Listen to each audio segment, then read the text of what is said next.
Hello friend, हमारी आज की कहानी है धोखा। आज फिर सुबह से ही पड़ोस वाले घर से नई बहू के चीखने चिल्लाने की आवाज़ आ रही थी। कुछ ही देर में आवाज़ तेज होती गई। अब बहू के चीखने के साथ साथ सामान फेंकने की आवाज़ें भी आ रही थी। सपना समझ ही नहीं पा रही थी कि आखिर माजरा क्या है। पड़ोस वाली चाची जी को सालों से जानती है, लगभग साल भर पहले की ही तो बात है। कितनी खुशी खुशी वो सपना के घर मिठाई लेकर आई थी। सपना, ले मिठाई खा। किस बात की मिठाई बांट रही हो चाची? विनोद की नौकरी पक्की हो गई क्या? अरे क्या जरूरत है उसे नौकरी करने की, शादी तय हो गई उसकी। बहुत अमीर खानदान है, दहेज में तो पूरा घर भर देंगे हमारा। 2 ही लड़कियां हैं, बाप का बहुत बड़ा बिजनेस है, सब बेटियों का और दामाद का ही होगा। मैंने तो विनोद को अभी से समझा दिया है, थोड़ा पापा जी कहकर अपनी तरफ बनाए रखना, बाद में अपने लिए कोई बिजनेस शुरू करवा लेना। लेकिन चाची, यह तो गलत है ना। विनोद कोई काम नहीं करता, दोस्तों में ही रहता है, घूमना फिरना, रात में लेट आना। ऐसे में उसकी शादी कराना क्या ठीक होगा? देखो सपना, तुम पड़ोसी हो तो पड़ोसी बन के रहो, मेरे बेटे में खामखा की कोई कमी ना निकालो। अरे लड़कों की तो शौक होते हैं घूमना फिरना, दोस्ती यारी करना। शादी के बाद सबके नाक में नकेल पड़ जाती है। तुम जब मेरी बहू को देखोगी ना तो देखती रह जाओगी। इतनी खूबसूरत है ना कि विनोद तो उस पर लट्टू हो गया है। चाची जी सपना को मिठाई देकर दूसरे घर चली गई। लेकिन सपना वहीं खड़ी खड़ी सोचती रही कि जो लड़का सुबह से लेकर रात तक घर से बाहर रहता है, खाना पीना क्या करता है किसी को नहीं पता, चाची जी को बहला फुसला कर पैसे लेता रहता है, एक तरह से कहा जाए सिर्फ आवारा है। ऐसे में इतने अच्छे परिवार की लड़की मिल गई। क्या लड़की के परिवार वालों ने कोई जांच पड़ताल नहीं की है? कुछ ही पलों में अपने सारे ख्यालों को झटक सपना अपने घर के कामों में व्यस्त हो गई। चाची जी से बातचीत करने पर मालूम हुआ कि यह शादी उनकी एक रिश्तेदार जो लड़की की बुआ लगती है, उन्होंने ही अपने भरोसे पर तय कराई है। कुछ ही दिनों में चटमंगनी और पट विवाह हो गया। चाची जी के कहे अनुसार उनकी बहू वास्तव में चांद का टुकड़ा थी। इतनी शांत, इतनी प्यारी सी लड़की देखकर सपना का दिल भर आया और ईश्वर से बस एक ही प्रार्थना निकली कि हे ईश्वर, इसे खुश रखना। शादी के कुछ महीनों तक सपना ने विनोद में वास्तव में सुधार देखा। विनोद ने अपने ससुर जी की मदद से एक मेगा स्टोर भी खोल लिया। सब कुछ बहुत अच्छा चल रहा था। नई बहू के पैर भारी हुए और उसने एक प्यारी सी बिटिया को जन्म दिया। चाची जी कुछ नाखुश थी कि पहला बच्चा तो बेटा होना चाहिए, लेकिन बिटिया के शुभ कदमों ने मन से नकारात्मक विचारों को निकाल बाहर किया और सारा परिवार हंसते मुस्कुराते जीने लगा। कुछ ही महीनों की हुई थी बिटिया कि एक दिन चाची के घर से लड़ाई झगड़े की आवाज़ें आई, लेकिन ये आवाज़ें अब रोज की ही होने लगी।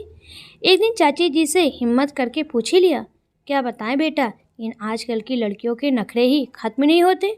महारानी जी को घर में काम वाली बाई चाहिए, उसकी लड़की को मैं संभाल लेती हूँ, फिर भी उसे खाना बनाने में तकलीफ़ है। चाची जी अभी वह नई नई माँ बनी है, इसलिए थोड़ी मदद चाहती होगी। झाड़ू पोछा बर्तन के लिए रख लीजिए एक बाई, उसका काम आसान हो जाएगा। पहले तो आपके घर पर होती थी, आपने हटा क्यों दी? अरे जब बहू आ गई तो बाई का क्या काम, मुझ बुढ़िया से घर के काम संभलते नहीं थे, इसलिए लगाई थी। चाची जी का जवाब सपना को बिल्कुल अच्छा नहीं लगा, लेकिन फिर भी उन्हें समझाने के लिए, चाची जी अब तो विनोद भी अच्छा काम करता है, फिर बाई लगाने में क्या दिक्कत है? अरे कहाँ बेटा, उसका स्टोर तो बंद होने की हालत में है। सपना को झटका सा लगा। वो खुद 1-2 बार विनोद के स्टोर पर जाकर आई है, बहुत अच्छा चलता था। फिर चाची जी ऐसा क्यों कह रही हैं? चाची जी अगर कोई और परेशानी हो तो मुझसे कहो, शायद मैं कुछ मदद कर पाऊँ। नहीं नहीं बेटा, सब ठीक है, कहकर चाची जी वहाँ से चली गई। शायद वह बात को आगे नहीं बढ़ाना चाहती थी। सपना का दिमाग वहीं अटक गया।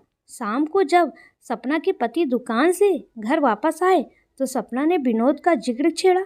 विनोद और उसके स्टोर के बारे में जो मालूम हुआ उसको सुनकर सपना के होश उड़ गए और लड़ाई झगड़े का सारा माजरा समझ आ गया। असल में विनोद कभी सुधरा ही नहीं था। कुछ दिन वह स्टोर पर बैठा, उसके बाद नौकरों के भरोसे छोड़कर वहीं अपनी दोस्ती यारी में लग गया। क्योंकि स्टोर का मालिक बन गया था। अमीर लड़की से शादी हुई थी तो दोस्तों के बीच रुपए पैसे खिलाने पिलाने का दिखावा भी जरूरी था। बस स्टोर बहुत ज़्यादा घाटे में चल रहा है और उड़ती उड़ती खबर यह भी है विनोद के ससुर जी ने उसे बंद करने की हिदायत भी दे दी है। सपना एक दिन चाची के घर पर न होने पर उनकी बहू से जाकर मिली तो मालूम हुआ कि विनोद शराब पीकर उस पर हाथ उठाता है और कई बार बेटी को गोद में लिए बाहर चला गया और कहीं भूल कर वापस आ गया। कभी कोई दुकान वाला कभी कोई पड़ोसी उसकी बेटी को वापस घर पहुंचाकर जाता है। जब सपना ने पूछा कि तुम अपनी मम्मी पापा के पास वापस क्यों नहीं चली जाती हो, बहू का जवाब था, भाभी मेरी बहन की शादी की बात चल रही है। ऐसे में अगर मैं ससुराल छोड़कर मायके में जाकर बैठ जाऊंगी तो मेरे साथ साथ मेरी बहन पर भी लाछन लगेंगे और उसकी ज़िंदगी खराब हो जाएगी। जब शादी के पहले विनोद फ़ोन पर बात करता था तभी मुझे उसका लाइफ स्टाइल अच्छा नहीं लगता था। मैंने पापा से कई बार यह बात कही लेकिन पापा ने कहा कि एक शरीफ ख़ानदान का अच्छा लड़का है और थोड़े बहुत ऐब तो जवानी में सभी लड़कों में होते हैं। आज पापा बहुत पछता रहे हैं, बहुत दुखी हैं, लेकिन अब क्या कर सकते हैं। बहन की शादी होने के बाद भी अगर कुछ ठीक नहीं हुआ फिर सोचूंगी क्या करना है। अभी तो अपनी किस्मत पर आंसू बहाने के अलावा कुछ नहीं कर सकती। सपना अपने घर वापस जाते हुए यह सोच रही थी कि आखिर धोखा किसने किसको दिया। लड़के वालों ने यह जानते समझते हुए कि उनका लड़का जिम्मेदारी उठाने के काबिल नहीं है, एक लड़की की ज़िंदगी खराब कर दी। लड़की वालों ने बस ख़ानदान परिवार का नाम सुनकर लड़के की जांच पड़ताल ठीक से नहीं की और दहेज जैसी कुप्रथा को बढ़ावा दिया। यहाँ तो कुछ सुधरना था नहीं और लड़की के माता पिता को भी अपनी गलती का एहसास हो चुका था। जल्द ही वह अपनी बेटी और नातिन को वहाँ से ले गए। सपना अभी भी टच में है और उसको अपने पैरों पर खड़ा होकर अपनी नई ज़िंदगी शुरू करने के लिए प्रोत्साहित कर रही है। दूसरी तरफ दोनों तरफ के खानदान वाले इसी प्रयास में कार्यरत हैं कि आपस में बैठकर समझा बुझाकर लड़का और लड़की को साथ ला सके। क्या ये सही होगा? अगर आज फिर से वह लड़की वापस ससुराल आ जाती है तो क्या गारंटी है कि उसका जीवन और पति सुधर जाएंगे? दोस्तों, आज के समय में बहुत आम बात हो गई है यह कहना कि बहू ससुराल वालों के साथ रहना नहीं चाहती और बहुत से परिवार दहेज देकर या दामाद को बिजनेस में मदद करके अपनी बेटी के लिए खुशियाँ खरीदना चाहते हैं, जो कि पूरी तरह से गलत हैं। कहते हैं आजकल के रिश्ते बड़े कच्चे हैं, बड़े जल्दी टूट जाते हैं। रिश्तों को पक्का होने के लिए हमेशा से औरतें ही खुद की कुर्बानी देती आई हैं। आज की पीढ़ी अपनी कुर्बानी देना नहीं चाहती। एक रिश्ते में घुट घुट कर जीने से अच्छा वह अलग होकर स्वतंत्र जीना चाहती हैं। दोस्तों, आपकी राय क्या है? पहले की ही तरह पक्के रिश्ते होने चाहिए या आज की तरह अपने बारे में सोचने वाली स्त्रियां बेहतर हैं? आपको कमेंट में ज़रूर बताना है।